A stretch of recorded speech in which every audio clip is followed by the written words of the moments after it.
Bon, écoutez-moi bien, bande de Nabucodonosor de la foire du Midi. Là, vous allez bien la mettre en veilleuse pendant un bon petit quart d'heure parce que ce soir, dans Tam Tam, on parle de communication non violente. Ok?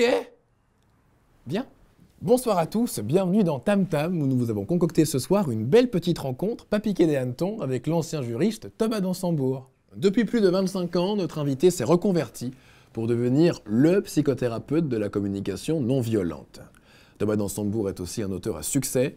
En 2001, il publie le best-seller « Cessez d'être gentil, soyez vrai », 5 ans avant la coécriture avec l'historien belge David Van Rooibroek de « La paix, ça s'apprend », un ouvrage audacieux qui questionne notre rapport à nous-mêmes, aux autres, au monde, qui bouscule nos idées reçues et nos conditionnements.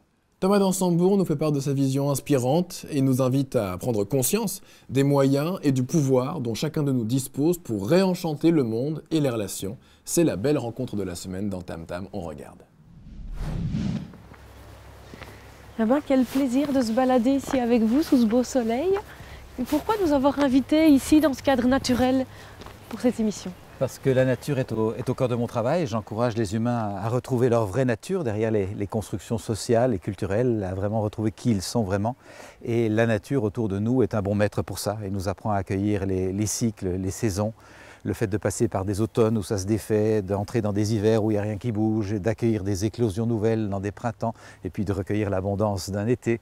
Ces cycles sont très familiers à l'extérieur et cependant pas familiers à l'intérieur. On a besoin de se réapproprier ça. Et puis, il y a une paix dans la nature qu'on a besoin de retrouver en soi. Et c'est quelque chose qui est essentiel dans votre vie à vous aussi, vous vous ressourcez régulièrement ici? Absolument, j'ai grandi dans cette région et pour moi c'est vraiment ma racine, j'ai besoin de m'y retrouver très régulièrement, retrouver de l'énergie pour faire le travail d'accompagnement que j'aime faire. Et ça fait presque 25 ans maintenant que vous vous êtes lancé dans cette dynamique-là, de vous dire je vais accompagner des groupes, je vais aider les gens, je vais essayer de stimuler des réflexions pour aller plus vers un monde non violent, plus pacifique, retrouver la paix en soi. Et ce que je vous propose, c'est qu'on parle de tout ça un peu plus au chaud pour qu'on comprenne un petit peu mieux ce qui vous a amené à ça. Avec plaisir. Ça fait 25 ans maintenant que vous avez décidé un peu de vous consacrer à tout ce qui est psychologie, communication non violente. Vous donnez de nombreux ateliers, des conférences, des séminaires. En fait, on peut remarquer que tous ces questionnements sur soi, sur l'intériorité, c'est devenu votre chemin de vie à vous. Mais comment ça s'est imposé comme ça? C'est une suite de prise de conscience. Dans mon premier métier qui était d'être avocat, je voyais que beaucoup de conflits ont trait à la difficulté à gérer les émotions, à en faire bon usage, à bien écouter l'autre, à avoir de l'empathie pour l'autre et à comprendre le fonctionnement de ce qu'on appelle l'analyse systémique, c'est-à-dire le système relationnel qui s'instaure entre des personnes qui sont ensemble. Et rien dans ma formation d'avocat ne m'avait formé à bien comprendre les émotions, à être en empathie, à écouter l'autre au bon endroit, ni à comprendre les systèmes. J'ai mesuré qu'il me manquait des clés et ça m'a ouvert à l'idée de fonctionner autrement. Et puis je me suis occupé pendant 10 ans en bénévolat de jeunes de la rue, pris dans beaucoup de violences, des jeunes qui vivent dans des institutions, etc. Et ça m'a beaucoup aidé à comprendre que la violence est l'expression d'un manque de discernement, de conscience et de vocabulaire pour réaliser et exprimer ce qui se passe à l'intérieur. Quand je n'ai pas ce discernement et cette capacité à mettre en mots et en action ce que je ressens, ça bouillonne, et puis ça pète. Et donc, je me suis rendu compte que nous aurions un énorme bénéfice individuel et collectif à travailler un peu de connaissance de soi. Alors justement, je vais vous montrer d'emblée sur la tablette une citation de quelqu'un que vous connaissez, que j'aimerais que vous commentiez un petit peu parce qu'elle fait drôlement écho un peu à ce point de départ finalement de votre nouvelle vie. Oui, c'est ça. Marshall Rosenberg, je me suis formé avec lui. J'ai eu cette chance d'être proche de lui pendant un temps. Et effectivement, la violence est l'expression tragique de nos besoins.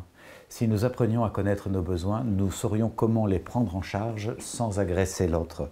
Et au début, je voyais ça sur un enjeu de développement personnel. Aujourd'hui, je le vois vraiment comme un enjeu de développement social, durable. Tout enfant qui va à l'école devrait apprendre à savoir ce qu'il vit, ce qu'il ressent, qu'est-ce que ça dit de lui, qu'est-ce qui le rend joyeux. Mais tout enfant a également besoin d'apprendre qu'est-ce qui le met en peine, en souffrance, qu'est-ce qui le rend triste ou en rage, et qu'il a besoin de comprendre avant de faire payer sa colère aux autres. Et c'est d'ailleurs ce constat-là, hein, ces réflexions-là qui vous ont amené à coécrire ce livre-ci, La paix ça s'apprend, que vous avez écrit avec David Van Reybrouck. En fait, l'idée de ce livre, c'est un moment un peu audacieux aussi, mais c'est de dire, hé les gars, vous avez plein d'idées préconçues dans votre tête, plein de conditionnements qui fait que depuis tout petit, en fait, on vous apprend à faire la guerre, on vous prépare à ça. D'ailleurs, petit, on joue à ça. Mais est-ce qu'on joue des fois à construire la paix? Pas vraiment. Et donc c'est un peu ça que vous remettez en question dans ce livre, en bousculant l'idée de base qui est, mais allez, pourquoi est-ce qu'on ne partirait pas d'un autre postulat, celui de construire la paix? Dans ce petit livre avec David, qui faisait suite aux attentats, nous avons dû réagir en faisant passer 2 messages. Un, la paix, ça s'apprend comme les maths ou le foot. Il vient à l'idée de personne d'apprendre les maths ou le foot en une après-midi ou en 2 jours. On sait que c'est une discipline, c'est un processus, ça va prendre des années, et un jour, on maîtrise la discipline. Et la deuxième clé qu'on veut faire passer, et qui est encore largement méconnue, c'est que des outils existent extrêmement pertinents, et qui font un bien fou, et qu'il est temps de faire connaître au grand public. Tellement de burn-out, tellement de tentatives de suicide ou de suicide, tellement d'addictions, médicaments, stupéfiants, alcool et autres, tellement de conflits violents dans les familles, dans les couples, dans les équipes de travail. On voit bien que c'est un enjeu de santé publique que d'apprendre à gérer ses émotions, et c'est ce message que nous voulons faire passer. Où tous on est avec l'idée, et on nous bassine avec ça, que l'homme est foncièrement mauvais. Or vous partez d'un autre postulat, que non, l'homme n'est pas foncièrement mauvais. Il y a des études qui prouvent que dès la naissance, on est doué d'empathie. Et c'est une autre façon de voir les choses qui est peut-être beaucoup plus positive. Absolument. Et pour moi, ce n'est pas angélique comme vision. Et aujourd'hui, les neurosciences nous prouvent bien que l'être humain est spontanément empathique et joyeux. C'est sa vraie nature. Et donc, ce qui obscurcit notre vraie nature, ce sont nos conditionnements, nos habitudes, l'habitude notamment de vivre les rapports humains comme des rapports de force et des rapports de méfiance. Eh bien, je peux vraiment confirmer aujourd'hui, en accompagnant beaucoup de personnes qui tentent de transformer leur violence, que la violence n'est pas l'expression de notre nature, la violence est l'expression de la frustration de notre nature.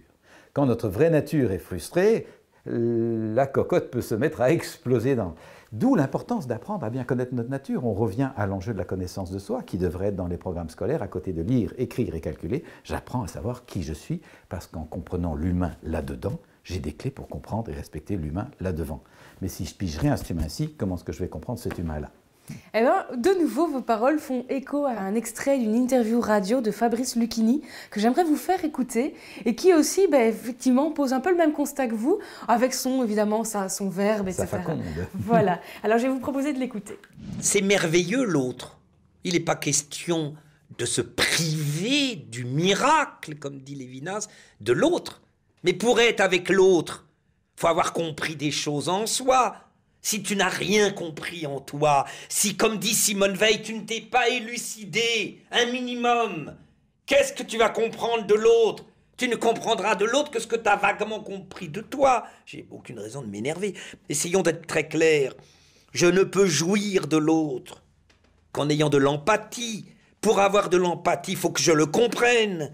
Pour le comprendre, au sens premier, le prendre avec, faut que je comprenne des choses en moi pour que ce qu'il est résonne en moi. Merci, je ne connaissais pas cet extrait, j'apprécierais que vous me le transmettiez.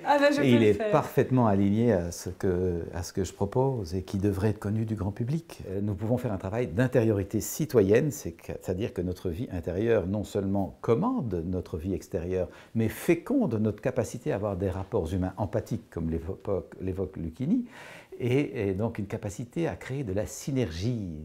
Et ça, c'est vraiment le message que je veux pouvoir faire passer. Oui. Et c'est une petite piqûre de rappel qui fait du bien, parce qu'on a souvent tendance à dire oui, la paix, c'est bon, il y en a d'autres qui vont s'en occuper, ou on se plaint que le monde est en guerre, on va faire un constat triste, être accablé par ça. Et au final, ça ramène à... Et au fait, c'est notre responsabilité à chacun de mettre la petite pierre dans l'édifice, finalement, en faisant ce travail sur soi. Bien sûr, on ne va pas changer le monde, pas d'angélisme, on va changer notre façon d'être au monde. Et ça change déjà l'écosystème. Combien de nos contemporains ne sont-ils pas en train de subir une existence qu'ils n'aiment pas, qu'ils n'aiment plus, qui ne leur permet pas d'expansion, sans se douter qu'ils ont en eux les moyens, le potentiel pour orienter petit à petit, rien de magique là-dedans, orienter petit à petit leur vie vers ce qu'ils aiment en quittant ce qu'ils n'aiment pas. Et je souhaiterais que nos dirigeants, nos sociétés, mais également tout public, demandent à avoir ces outils. Imaginez simplement que tous les parents dans une école aillent voir le directeur en disant « Écoutez, moi j'ai besoin que mes enfants apprennent des outils de paix. Quel est-ce que vous mettez au programme? Un petit local, un enseignant, un peu de sophrologie, un peu de pleine conscience, un peu de communication non violente. Il y a des dizaines et des dizaines d'outils. Il y a des écoles dans lesquelles ça se fait et on voit le bénéfice considérable. Ce n'est pas encore suffisamment connu.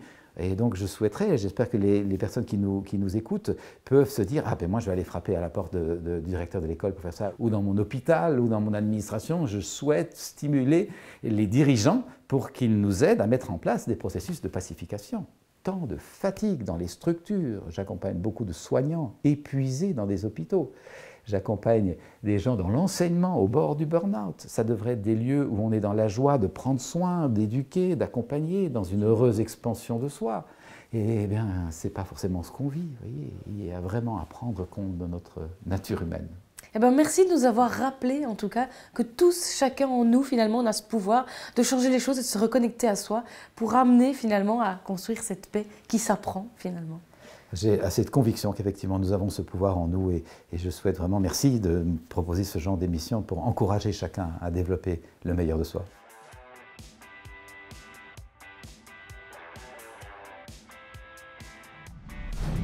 Merci beaucoup d'avoir pris part à notre belle rencontre de la semaine avec Thomas Dansembourg. N'hésitez pas à la retrouver sur notre page Facebook ou sur la chaîne YouTube de Télévision du Monde. Et quant à nous, on se retrouve la semaine prochaine, même jour, même heure, même chaîne, pour aller boire un petit verre tous ensemble, grâce au Brussels Beer Project dont nous reprenons des nouvelles 3 ans après. Merci de nous avoir suivis et à la semaine prochaine. Ciao!